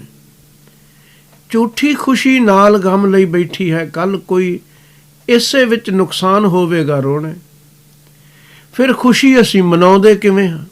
ਕੋਈ ਪ੍ਰਮਾਤਮਾ ਦਾ ਸ਼ੁਕਰਾਨਾ ਕਰਕੇ ਤਾਂ ਵਿਰਲਾ ਪੁਰਸ਼ ਹੀ ਮਨਾਉਂਦਾ ਹੈ। ਈਮਾਨਦਾਰੀ ਨਾਲ ਦੇਖੀਏ, ਵਿਆਹ ਦੀ ਖੁਸ਼ੀ ਹੈ, ਚੰਗੀ ਗੱਲ ਹੈ, ਮਨਾਓ। ਪਰ ਜਿਸ ਵੇਲੇ ਆਨੰਦ ਕਾਰਜ ਕਰਨਾ ਹੈ, ਗੁਰੂ ਕੀ ਹਜ਼ੂਰੀ ਵਿੱਚ ਬੈਠ ਕੇ ਕੋਈ ਸਿੱਖਿਆ ਦੀ ਗੱਲ ਆਖੀ ਜਾਣੀ ਹੈ, ਉਸ ਵੇਲੇ ਸਾਨੂੰ ਕਾਹਲੀਆਂ ਹੁੰਦੀਆਂ ਨੇ। ਜਲਦੀ ਨਾਲ ਸਮਾਪਤੀ ਹੋ ਜਾਏ। ਕਈ ਵਾਰੀ ਤਾਂ ਇੰਜ ਵੀ ਆਖਨੇ ਆ ਜੀ, ਓਨੇ ਹੀ ਸ਼ਬਦ ਪੜ੍ਹਿਓ ਜਿੰਨੇ ਬਹੁਤੇ ਜ਼ਰੂਰੀ ਨੇ, ਤੇ ਬਕਵਾਸ ਦੇ ਗੀਤ ਗਾਉਣ ਵਾਲਿਆਂ ਨੂੰ ਘੰਟਿਆਂ ਬੱਧੀ ਲਾ ਕੇ ਫਿਰ ਕਦੀ ਕੰਪੈਰੀਜ਼ਨ ਕੀਤਾ ਕਿ ਜਿਹੜੇ ਪੁੱਠੀ ਮੱਤ ਦਿੰਦੇ ਨੇ, ਸੱਸ ਕੁੱਟਣੀ ਸੰਦੂਕਾਂ ਓਲੇ, ਉਹਨਾਂ ਨੂੰ ਕਿੰਨੇ ਪੈਸੇ ਦਿੰਦੇ ਹੋ ਤੇ ਕੀਰਤਨ ਦੀ ਭੇਟ ਕੀ ਰੱਖਦੇ ਹੋ? ਕਦੀ ਖਿਆਲ ਕੀਤਾ? ਅਸੀਂ ਗ੍ਰਾਹਕ ਕਿਸ ਚੀਜ਼ ਦੇ ਹਾਂ? ਪਾਰਟੀ ਤੇ ਕਿੰਨਾ ਖਰਚ ਕਰਨੇ ਆ ਜਿਹਦੇ ਵਿੱਚ ਲੋਕਾਂ ਨੂੰ ਗਲਤ ਖੁਰਾਕ ਨਾਲ, ਖਾਣ ਪੀਣ ਨਾਲ ਰੋਗੀ ਬਣਨ ਦਾ ਚਾਂਸ ਵਧੇਰੇ ਹੈ, ਤੇ ਮਨ ਦੇ ਰੋਗ ਕੱਟਣ ਵਾਲੀ ਬਾਣੀ ਸੁਣਨ ਵਾਸਤੇ ਅਸੀਂ ਕੀ ਕਰਦੇ ਹਾਂ? ਜਵਾਬ ਆਪਣੀ ਜ਼ਿੰਦਗੀ ਦਾ ਆਪ ਨੂੰ ਖੁਦ ਮਿਲ ਜਾਏਗਾ। ਇਹ ਪ੍ਰੀਖਿਆ ਕਿਸੇ ਦੂਸਰੇ ਦੀ ਨਹੀਂ, ਆਪਣੀ ਹੈ। ਉਸ ਖੁਸ਼ੀ ਵਿੱਚ ਵੀ ਅਸੀਂ ਇੱਕ ਅੱਗ ਲੈ ਕੇ ਬੈਠ ਗਏ, ਫਿਰ ਇੱਕ ਦੂਜੇ ਤੋਂ ਵੱਧ ਕੇ ਕਰਨ ਦੀ ਈਰਖਾ ਵੀ ਹੈ, ਕੰਪੀਟੀਸ਼ਨ ਹੈ। ਕੰਪੀਟੀਸ਼ਨ ਹੀ ਕਰਨਾ ਹੈ, ਕੋਈ ਧਰਮ ਦੇ ਖੇਤਰ ਵਿੱਚ ਕਰੋ, ਰੀਸ ਹੀ ਕਰਨੀ ਹੈ, ਧਰਮ ਦੇ ਖੇਤਰ ਵਿੱਚ ਕਰੋ, ਕੁਝ ਸਿੱਖ ਲਓਗੇ। ਲੇਕਿਨ ਅਸੀਂ ਖੁਸ਼ੀ ਨੂੰ ਵੀ ਅੱਗ ਬਣਾ ਲਿਆ, ਸੋਗ ਤਾਂ ਸਾੜਦਾ ਹੀ ਹੈ। ਭਗਤ ਦੋਹਾਂ ਤੋਂ ਉੱਚਾ ਹੈ, ਆਨੰਦਤ ਹੈ ਇੱਕ ਰਸ ਵਿੱਚ ਹੈ। ਹਰਖ ਸੋਗ ਦਾਜੈ ਨਹੀਂ, ਤਬ ਹਰ ਅਪ ਹੈ ਆਪ। ਉਸ ਨੂੰ ਹਰ ਰਜ਼ਾ ਵਿੱਚ ਉਹ ਮਾਲਕ ਦਿਖਦਾ ਹੈ, ਦਿਖਾਈ ਦਿੰਦਾ ਹੈ। ਆਪ ਹੀ ਆਪ ਬਿਰਾਜਮਾਨ ਹੋ, ਹਰ ਕੌਤਕ ਵਰਤਾ ਰਿਹਾ ਜਦ ਦੇਖਣ ਲੱਗ ਪਓ, ਹਰਖ ਸੋਗ ਤੋਂ ਉੱਪਰ ਉੱਠ ਜਾਓਗੇ। ਕਬੀਰ ਜੀ ਕਹਿੰਦੇ ਨੇ, ਪੂਰੇ ਗੁਰੂ ਨੂੰ ਭੇਟਣ ਦਾ ਇਹ ਨਤੀਜਾ ਹੋਣਾ ਚਾਹੀਦਾ ਹੈ। ਜੇ ਸੱਚਮੁੱਚ ਭੇਟਿਆ ਤਾਂ ਇਹ ਹੋਵੇਗਾ। ਕਬੀਰ ਗੁਰ ਲਾਗਾ ਤਬ ਜਾਨੀਐ, ਮਿਟੈ ਮੋਹ ਤਨ ਤਾਪ। ਹਰਖ ਸੋਗ ਦਾਜੈ ਨਹੀਂ, ਤਬ ਹਰ ਅਪ ਹੈ ਆਪ। ਇਹੀ ਸਟੇਜ ਤਾਂ ਪਾਉਣੀ ਸੀ, ਅਪ ਹੈ ਆਪ ਦੀ ਅਵਸਥਾ ਨੂੰ ਤਾਂ ਪਾਉਣਾ ਸੀ। ਗੁਰੂ ਇੱਥੇ ਅਪਣਾਉਂਦਾ ਹੈ ਕਿ ਪਰਮਾਤਮਾ ਹੀ ਹਰ ਰਜ਼ਾ ਵਿੱਚ, ਕਿਉਂਕਿ ਰਾਜ਼ੀ ਹੈ, ਉਹ ਵਰਤਾਉਣ ਵਾਲਾ ਹੈ, ਉਹ ਪ੍ਰਸੰਨ ਹੈ, ਉਸ ਦਾ ਭਾਣਾ ਹੈ। ਸੇਵਕ ਉਸ ਵਿੱਚ ਪ੍ਰਸੰਨ ਹੋ ਜਾਂਦਾ ਹੈ, ਤ੍ਰਿਪਤ ਹੋ ਜਾਂਦਾ ਹੈ। ਇਸ ਤੋਂ ਅਗਲਾ ਸ਼ਲੋਕ ਹੈ, ਕਬੀਰ ਰਾਮ ਕਹਿਨ ਮਹਿ ਭੇਦ ਹੈ, ਤਾ ਮਹਿ ਏਕ ਵਿਚਾਰ। ਸੋਈ ਰਾਮ ਸਭੈ ਕਹਿ, ਸੋਈ ਕੌਤਕ ਹਾਰ। ਰਾਮ ਸ਼ਬਦ ਬੜਾ ਪਿਆਰਾ ਹੈ, ਪਰਮਾਤਮਾ ਦਾ ਹਰ ਨਾਮ ਹੀ ਪਿਆਰਾ ਹੈ। ਪਰ ਜੇ ਇਸ ਵਿੱਚ ਇੱਕ ਵਿਚਾਰ ਹੋਵੇ, ਜਦੋਂ ਅਸੀਂ ਪ੍ਰਭੂ ਦਾ ਕੋਈ ਵੀ ਨਾਮ ਲੈਂਦੇ ਹਾਂ, ਹੋਸ਼ ਪੂਰਵਕ ਜਪੀਏ, ਆਰਾਮ ਆਖੀਏ ਤੇ ਰਮਿਆ ਹੋਇਆ ਮਹਿਸੂਸ ਕਰਨ ਦਾ ਯਤਨ ਵੀ ਕਰੀਏ। ਇਹ ਨਹੀਂ ਕਿ ਜ਼ਬਾਨ ਤੋਂ ਰਾਮ ਰਾਮ ਦੀ ਰੱਟ ਵੀ ਚੱਲ ਰਹੀ ਹੋਵੇ ਤੇ ਝਿੜਕਾ ਮਾਰੀਏ ਸ਼ੂਦਰ ਨੂੰ, ਤੇਰਾ ਪਰਛਾਵਾਂ ਮੇਰੇ ਉੱਪਰ ਪੈ ਗਿਆ, ਤੂੰ ਸ਼ੂਦਰ ਹੈ। ਰੱਬ ਨੇ ਤਾਂ ਸ਼ੂਦਰ ਕੋਈ ਬਣਾਇਆ ਨਹੀਂ। ਜੇ ਰਾਮ ਆਖਣਾ ਰਮਿਆ, ਉਸ ਵਿੱਚ ਵੀ ਦੇਖ, ਅਲੱਗ ਅਲੱਗ ਰੂਪਾਂ ਵਿੱਚ ਉਹ ਅਰੂਪ ਹੀ ਵਿਚਰ ਰਿਹਾ ਹੈ। ਅਗਰ ਤੇਰੇ ਅੰਦਰ ਇਹ ਤਬਦੀਲੀ ਨਾ ਆਈ ਤਾਂ ਤੇਰੇ ਰਾਮ ਆਖਣ ਦਾ ਕੋਈ ਅਰਥ ਨਹੀਂ। ਪਹਿਲੀ ਗੱਲ ਤਾਂ ਇਹ, ਭਾਵੇਂ ਤੂੰ ਪਰਮਾਤਮਾ ਦਾ ਨਾਮ ਹੀ ਰਾਮ ਕਿਉਂ ਨਾ ਕਹਿ ਰਿਹਾ ਹੋਵੇਂ, ਦਸ਼ਰਥ ਦੇ ਪੁੱਤਰ ਦੀ ਬਾਤ ਨਹੀਂ।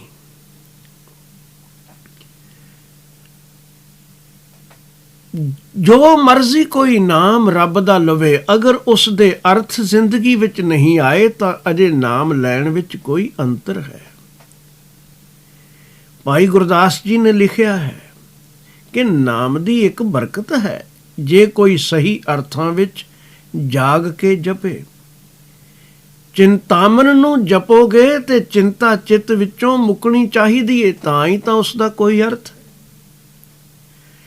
ਅਜੋਨੀ ਨੂੰ ਅਰਾਧੋਗੇ ਤੇ ਜੂਨਾਂ ਤੋਂ ਮੁਕਤ ਹੋਣ ਦਾ ਮਾਰਗ ਮਿਲਣਾ ਚਾਹੀਦਾ ਹੈ। ਅਕਾਲ ਨੂੰ ਜਪੋਗੇ, ਕਾਲ ਦੇ ਕਲੇਸ਼ ਤੋਂ ਬਚੋਗੇ। ਨਿਰਭਉ ਨੂੰ ਜਪੋਗੇ, ਫਿਰ ਵੀ ਜ਼ਿੰਦਗੀ ਵਿੱਚ ਭਉ ਰਹੇ ਤਾਂ ਜਪਣ ਵਿੱਚ ਕੋਈ ਅੰਤਰ ਹੈ। ਨਿਰਵੈਰ ਨੂੰ ਚੇਤੇ ਕਰਕੇ ਦੁਨੀਆ ਅੰਦਰ ਵੈਰ ਕਮਾਉਂਦੇ ਰਹੋ ਤਾਂ ਜਪਣ ਵਿੱਚ ਕੋਈ ਕਮੀ ਹੈ। ਭਾਈ ਗੁਰਦਾਸ ਜੀ ਕਹਿੰਦੇ ਨੇ, ਇਹ ਕਰਾਮਾਤ ਨਾਮ ਜਪਿਆਂ ਵਰਤਦੀ ਹੈ ਜੇ ਜਪਣ ਦੀ ਜਾਚ ਹੋਵੇ। ਚਿੰਤਾਮਨ ਚਿਤਵਤ, ਚਿੰਤਾ ਚਿੱਤ ਤੇ ਚੁਰਾਈ। ਅਜੋਨੀ ਅਰਾਧੇ, ਜੋਨ ਸੰਕਟ ਕਟਾਏ ਹੈ। ਜਪਤ ਅਕਾਲ, ਕਾਲ ਕੰਟਕ ਕਲੇਸ਼ ਨਾਸੇ। ਨਿਰਭੈ ਭਜਤ, ਭ੍ਰਮ ਭੈ ਦਲ ਭਜਾਏ ਹੈ। ਸਿਮਰਤ ਨਾਥ ਨਿਰਵੈਰ, ਵੈਰ ਭਾਉ ਤਿਆਗਿਓ। ਭਾਗਿਓ ਭੇਦ ਖੇਦ, ਨਿਰਭੇਦ ਗੁਣ ਗਾਏ ਹੈ। ਅਕੁਲ ਅੰਚਲ ਗਹਿ, ਕੁਲ ਨਾ ਵਿਚਾਰੇ ਕੋ। ਅਕੁਲ ਪ੍ਰਭੂ ਨੂੰ ਕੋਈ ਜਪੇ ਤੇ ਫਿਰ ਕੁਲਾਂ ਦੇ ਵਿਤਕਰੇ ਕਰਦਾ ਫਿਰੇ, ਊਚ ਨੀਚ ਵਿਚਾਰੇ ਤਾਂ ਜਪਣ ਵਿੱਚ ਕਮੀ ਹੈ। ਅਕੁਲ ਅੰਚਲ ਗਹਿ, ਪੱਲਾ ਪਕੜੇ ਅਕੁਲ ਪ੍ਰਭੂ ਦਾ, ਕੁਲ ਨਾ ਵਿਚਾਰੇ ਕੋ। ਅਟਲ ਸ਼ਰਨ ਆਵਾਗਵਨ ਮਿਟਾਏ ਹੈ। ਫਿਰ ਆਵਾਗੌਣ ਕੱਟਿਆ ਗਿਆ ਅਟਲ ਨੂੰ ਜਪਣ ਨਾਲ। ਜਪਣ ਦੀ ਇੱਕ ਜਾਚ ਹੋਣੀ ਚਾਹੀਦੀ ਹੈ। ਕਬੀਰ ਜੀ ਕਹਿੰਦੇ ਨੇ, ਇਹੀ ਤਾਂ ਰਾਮ ਆਖਣ ਵਿੱਚ ਇੱਕ ਭੇਦ ਹੈ। ਕਬੀਰ ਰਾਮ ਕਹਿਨ ਮਹਿ ਭੇਦ ਹੈ, ਤਾਂ ਮਹਿ ਏਕ ਵਿਚਾਰ। ਇੱਕ ਖਾਸ ਸਮਝਣ ਵਾਲੀ ਗੱਲ ਹੈ। ਸਭ ਤੋਂ ਪਹਿਲੀ ਗੱਲ ਤਾਂ ਇਹ ਕਿ ਜੋ ਉਸ ਦਾ ਨਾਮ ਜਪਣਾ ਹੈ, ਉਸ ਦੀ ਵਿਚਾਰ ਨੂੰ ਚਿੱਤ ਵਿੱਚ ਵਸਾ, ਜ਼ਿੰਦਗੀ ਵਿੱਚ ਅਪਣਾ। ਦੂਸਰੀ ਗੱਲ ਕਿ ਰਾਮ ਰਾਮ ਜਪਣ ਵਿੱਚ ਇੱਕ ਬੁਨਿਆਦੀ ਅੰਤਰ ਸਮਾਜ ਵਿੱਚ ਦਿਖਾਈ ਦਿੰਦਾ ਰਿਹਾ, ਉਸ ਨੂੰ ਵੀ ਸਮਝ। ਰਾਸ ਧਾਰੀਏ ਵੀ,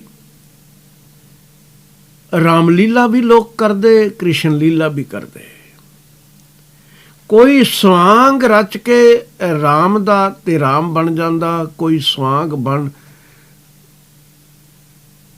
ਜਾਏ ਸੀਤਾ ਦਾ, ਕੋਈ ਲక్ష్మణ ਦਾ, ਕੋਈ ਹਨੂਮਾਨ ਦਾ, ਕੋਈ ਰਾਵਣ ਦਾ। ਅਕਸਰ ਰਾਮਲੀਲਾ ਇਉਂ ਹੀ ਚੱਲਦੀ ਹੈ। ਉਹ ਆਖਣਾ ਤੇ ਬਣਨਾ ਕੋਈ ਅਰਥ ਨਹੀਂ ਰੱਖਦਾ, ਉਹ ਇੱਕ ਨਕਲ ਹੈ।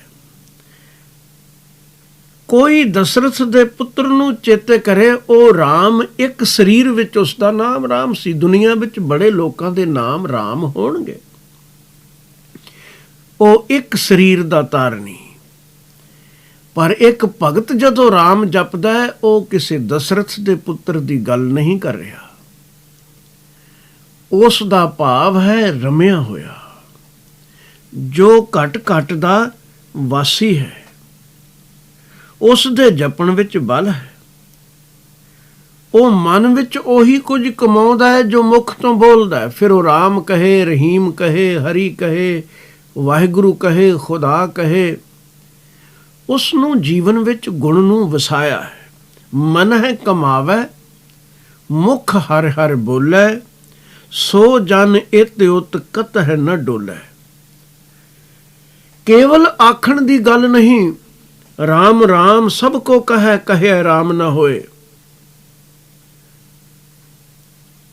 ਗੱਲ ਨਹੀਂ ਬਣਦੀ। ਇੱਕ ਹੋਰ ਬਚਨ ਹੈ, ਰਾਮ ਰਾਮ ਕਰਦਾ ਸਭ ਜਗ ਫਿਰੈ, ਕਹੇ ਰਾਮ ਨਾ ਹੋਏ। ਮੁਖੋਂ ਹਰ ਹਰ ਸਭ ਕੋ ਕਰੈ, ਵਿਰਲੇ ਹਿਰਦੈ ਵਸਾਇਆ। ਨਾਨਕ ਜਿਨ ਕੈ ਹਿਰਦੈ ਵਸਿਆ, ਮੋਖ ਮੁਕਤ ਤਿਨ ਪਾਇਆ। ਗੁਰੂ ਅਮਰਦਾਸ ਮਹਾਰਾਜ ਜੀ ਨੇ ਫੈਸਲਾ ਦਿੱਤਾ ਹੈ। ਕਿ ਮੂੰਹ ਤੋਂ ਤਾਂ ਹਰੀ ਹਰੀ ਜਾਂ ਰਾਮ ਰਾਮ ਜਾਂ ਕੋਈ ਵੀ ਨਾਮ ਬਥੇਰੇ ਲੋਕ ਲੈਂਦੇ ਹਨ, ਵਿਰਲੇ ਨੇ ਜਿਨ੍ਹਾਂ ਚਿੱਤ ਵਿੱਚ ਵਸਾ ਲਿਆ ਹੈ। ਨਾਨਕ ਜਿਨ ਕੈ ਹਿਰਦੈ ਵਸਿਆ, ਮੋਖ ਮੁਕਤ ਤਿਨ ਪਾਇਆ। ਉਹਨਾਂ ਨੇ ਮੁਕਤੀ ਦਾ ਦੁਆਰ ਪ੍ਰਾਪਤ ਕੀਤਾ ਹੈ। ਕਬੀਰ ਰਾਮ ਕਹਿਨ ਮਹਿ ਭੇਦ ਹੈ, ਤਾ ਮਹਿ ਏਕ ਵਿਚਾਰ। ਸੋਈ ਰਾਮ ਸਭੈ ਕਹੈ, ਸੋਈ ਕੌਤਕਹਾਰ। ਕੌਤਕਹਾਰ ਨੇ ਰਾਸ ਤਾਰੀਏ, ਜਿਹੜੇ ਸਵਾਂਗ ਰਚ ਕੇ ਝੂਠੇ ਰਾਮ ਕ੍ਰਿਸ਼ਨ ਬਣ ਜਾਂਦੇ ਹਨ। ਉਹ ਵੀ ਰਾਮ ਆਖਦੇ ਨੇ, ਉਹ ਆਖਣਾ ਇੱਕ ਤਮਾਸ਼ਾ ਹੈ। ਤੇ ਜਿਹੜੇ ਭਗਤ ਜਨ ਸਾਰੇ ਜਪਦੇ ਹਨ, ਉਹ ਰਾਮ ਆਖਣਾ ਰਮੇ ਹੋਏ ਦੀ ਚਰਚਾ ਹੈ। ਜ਼ਮੀਨ ਅਸਮਾਨ ਦਾ ਅੰਤਰ ਹੈ। ਤੂੰ ਅਸਲੀ ਰਮੇ ਹੋਏ ਨੂੰ ਜਪਣ ਵਾਲਾ ਬਣ। ਕਬੀਰ ਰਾਮੈ ਰਾਮ ਕਹੋ, ਕਹਿਬੇ ਮਾਹੇ ਵਿਵੇਕ। ਏਕ ਅਨੇਕਹ ਮਿਲ ਗਿਆ, ਏਕ ਸਮਾਨਾ ਏਕ। ਕਬੀਰ ਜੀ ਕਹਿੰਦੇ ਨੇ, ਰਾਮ ਰਾਮ ਜਪ, ਬਾਰ ਬਾਰ ਜਪ, ਹਰ ਵੇਲੇ ਸਿਮਰ, ਪਰ ਵਿਵੇਕ ਨਾਲ, ਪਾਰਖੂ ਬੁੱਧੀ ਨਾਲ, ਪਛਾਣ ਨਾਲ, ਸਿਆਣਪ ਨਾਲ। ਕਹਿਬੇ ਮਾਹੇ ਵਿਵੇਕ। ਤੇਰੇ ਸਿਮਰਨ ਵਿੱਚ ਇੱਕ ਪਹਿਚਾਣ ਛੁਪੀ ਹੋਈ ਹੋਵੇ, ਜਾਗਰਤ ਬੁੱਧੀ ਹੋਵੇ। ਏਕ ਅਨੇਕਹ ਮਿਲ ਗਿਆ, ਏਕ ਸਮਾਨਾ ਏਕ। ਇੱਕ ਉਹ ਰਾਮ ਹੈ ਜੋ ਅਨੇਕਾਂ ਜੀਵਾਂ ਵਿੱਚ ਰਮਿਆ ਹੋਇਆ ਹੈ। ਅਨੇਕਾ ਮਿਲ ਗਿਆ, ਉਹ ਹੈ ਰਮਿਆ ਹੋਇਆ ਰਾਮ। ਇੱਕ ਸਮਾਨਾ ਇੱਕ। ਇੱਕ ਸੀ ਜਿਹੜਾ ਇੱਕੋ ਹੀ ਸਰੀਰ ਵਿੱਚ ਰਿਹਾ, ਸਰੀਰ ਮਿਟ ਗਿਆ, ਰਾਮ ਚਲਾ ਗਿਆ। ਤੂੰ ਉਸ ਨੂੰ ਜਪਣਾ ਹੈ ਜੋ ਅਨੇਕਤਾ ਵਿੱਚ ਇੱਕ ਵਿਆਪਕ ਹੈ। ਇੱਥੇ ਅਵਤਾਰ ਪੂਜਾ ਦਾ ਉਪਦੇਸ਼ ਨਹੀਂ, ਨਿਰੰਕਾਰ ਪੂਜਾ ਦਾ ਉਪਦੇਸ਼ ਹੈ।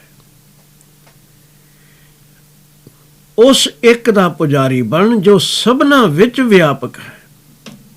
ਇੱਕ ਸਰੀਰ ਵਿੱਚ ਵਿਚਰਨ ਵਾਲੇ ਰਾਮ ਆਏ, ਦੁਨੀਆ ਤੇ ਚਲੇ ਗਏ। ਜੋ ਸਦਾ ਕਾਇਮ ਹੈ, ਉਹ ਸਭਨਾਂ ਵਿੱਚ ਵਿਆਪਕ ਹੈ। ਵਿਵੇਕ ਬੁੱਧੀ ਨਾਲ ਉਸ ਨੂੰ ਜਪਣਾ ਹੀ ਸਹੀ ਅਰਥਾਂ ਵਿੱਚ ਸਿਮਰਨ ਹੈ। ਅੱਜ ਦਾ ਆਖਰੀ ਸ਼ਲੋਕ। ਕਬੀਰ ਜਾ ਕਰ ਸਾਧ ਨ ਸੇਵੀਐ, ਹਰ ਕੀ ਸੇਵਾ ਨਾ ਹੈ। ਤੇ ਕਰ ਮਰਹਟ ਸਾਰਖੇ, ਪੂਤ ਬਸਹਿ ਤਿਨ ਮਾਹੇ। ਕਬੀਰ ਜੀ ਕਹਿੰਦੇ ਨੇ, ਜਿਨ੍ਹਾਂ ਘਰਾਂ ਵਿੱਚ ਸਾਧ ਦੀ ਸੇਵਾ ਨਹੀਂ, ਸਾਧ ਮਤਲਬ ਸਾਧੇ ਹੋਏ ਚਿੱਤ ਵਾਲੇ ਬੰਦੇ, ਨੇਕ ਪੁਰਸ਼ਾਂ ਦਾ ਜਿਸ ਘਰ ਵਿੱਚ ਆਦਰ ਨਹੀਂ, ਹਰੀ ਦੀ ਸੇਵਾ ਨਹੀਂ, ਸਤ ਸੰਗੀਆਂ ਨੂੰ ਕੋਈ ਮਾਣ ਨਹੀਂ ਜਿਸ ਘਰ ਵਿੱਚ, ਪਰਮਾਤਮਾ ਦੀ ਭਗਤੀ ਨਹੀਂ ਜਿਨ੍ਹਾਂ ਘਰਾਂ ਵਿੱਚ, ਉਹ ਘਰ ਕਾਹਦੇ ਘਰ ਹਨ। ਹਜ਼ੂਰ ਦਾ ਫਰਮਾਨ ਹੈ, ਜਿੱਥੇ ਨਾਮ ਜਪੀਐ ਪ੍ਰਭ ਪਿਆਰੇ, ਸੇ ਅਸਥਲ ਸੋਇਨ ਚੌਬਾਰੇ। ਜਿੱਥੇ ਨਾਮ ਨ ਜਪੀਐ ਮੇਰੇ ਗੋਇੰਦਾ, ਸੇਈ ਨਗਰ ਉਜਾੜੀ ਜੀਓ।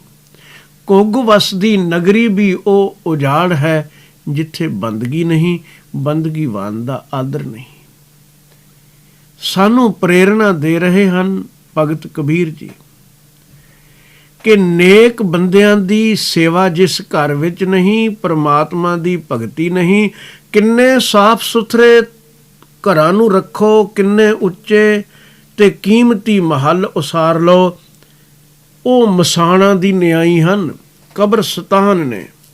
ਜ਼ਿੰਦਗੀ ਅਸਲੀ ਉੱਥੇ ਨਹੀਂ। ਇੱਥੇ ਵਸਣ ਵਾਲੇ ਮਨੁੱਖ ਨਹੀਂ, ਭੂਤਨੇ ਨੇ, ਕਿਉਂਕਿ ਇਹਨਾਂ ਦੀ ਬਿਰਤੀ ਭੂਤਨਿਆਂ ਵਾਲੀ ਹੈ।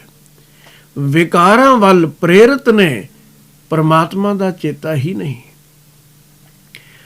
ਸੋ ਉਪਦੇਸ਼ ਹੈ ਭਗਤ ਕਬੀਰ ਜੀ ਦਾ, ਜਿਨ੍ਹਾਂ ਮਕਾਨਾਂ ਵਿੱਚ ਅਸੀਂ ਵਸਦੇ ਹਾਂ, ਇਹਨਾਂ ਨੂੰ ਮਸਾਨ ਨਾ ਬਣਾਈਏ, ਇਹਨਾਂ ਨੂੰ ਸਹੀ ਅਰਥਾਂ ਵਿੱਚ ਘਰ ਬਣਾਈਏ। ਬਲਕਿ ਹਰ ਘਰ ਮੰਦਰ ਬਣ ਸਕਦਾ ਹੈ ਪ੍ਰਭੂ ਦਾ, ਜੇ ਉੱਥੇ ਪ੍ਰਭੂ ਦੀ ਯਾਦ ਹੈ, ਪ੍ਰਭੂ ਦੇ ਪਿਆਰਿਆਂ ਦਾ ਆਦਰ ਹੈ। ਚਾਹ ਚੜ ਜਾਏ ਕੋਈ ਗੁਰਮੁਖ ਆਵੇ, ਸਵਾਗਤ ਹੋਵੇ, ਵੱਧ ਤੋਂ ਵੱਧ ਸੇਵਾ ਕਰਨ ਦਾ ਚਾਹ ਹੋਵੇ, ਪਾਖੰਡ ਦੀ ਪੂਜਾ ਦਾ ਕੋਈ ਸਵਾਲ ਨਹੀਂ। ਗੁਰਮੁਖਾਂ ਦੀ ਸੇਵਾ, ਇਹ ਉਤਸ਼ਾਹ ਹੋਵੇ, ਪਰਮਾਤਮਾ ਦੀ ਭਗਤੀ ਹੋਵੇ। ਅਗਰ ਐਸਾ ਹੈ ਤਾਂ ਇੱਥੇ ਵਸਣ ਵਾਲੇ ਦੇਵਤੇ ਨੇ। ਇਹ ਘਰ ਪ੍ਰਭੂ ਦਾ ਮੰਦਰ ਬਣ ਗਿਆ ਹੈ, ਕਿਉਂਕਿ ਇੱਥੇ ਨੇਕੀ ਹੈ, ਇੱਥੇ ਭਜਨ ਸਿਮਰਨ ਹੈ, ਇੱਥੇ ਵਿਚਾਰ ਉੱਤਮ ਨੇ। ਅਗਰ ਇਸ ਤੋਂ ਖਾਲੀ ਹੈ ਤਾਂ ਵਸਣ ਵਾਲੇ ਭੂਤਨੇ ਨੇ। ਇਹ ਕਬੀਰ ਜੀ ਦਾ ਫੈਸਲਾ ਹੈ। ਕਬੀਰ ਜਾ ਕਰ ਸਾਧ ਨ ਸੇਵੀ ਹੈ, ਹਰ ਕੀ ਸੇਵਾ ਨਾ ਹੈ, ਤੇ ਕਰ ਮਰਹਟ ਸਾਰਖੇ, ਭੂਤ ਬਸਹਿ ਤਿਨ ਮਾਹੇ। ਇਹ ਤਾਂ ਮਰਹਟ ਸਾਰਖੇ ਹਨ, ਮਸਾਣਾ ਵਰਗੇ ਨੇ, ਮਰਕਟ ਵਰਗੇ ਨੇ, ਤੇ ਵਸਣ ਵਾਲੇ ਬੰਦੇ ਨਹੀਂ।